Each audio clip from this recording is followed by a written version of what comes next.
Una familia aragonesa se postra ante el peirón de la Virgen del Pilar.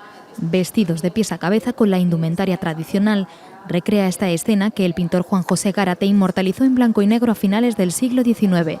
Costumbres que han quedado reflejadas en obras como esta de Sorolla, en las que el traje aparece como un elemento más de cultura e identidad. Fruto de que Aragón es un cruce muy grande de caminos entre el levante mediterráneo y el cantábrico, entre la zona del Mediterráneo catalán y la meseta, y es de ahí que nos viene esta indumentaria tan rica y tan diversa. Gracias a que se han conservado de generación en generación hasta nuestros días, hoy podemos ver piezas únicas, mantones, bordados, joyería, que hablan de la vida en las capitales de provincia y en los pueblos aragoneses. Estas ropas evocan esas pinturas evocan a estas ropas, que son propias de ese entorno geográfico donde están recogidas. La fragatina es evidentemente que es fragatina, la menestrala viene del entorno de Zaragoza, etc.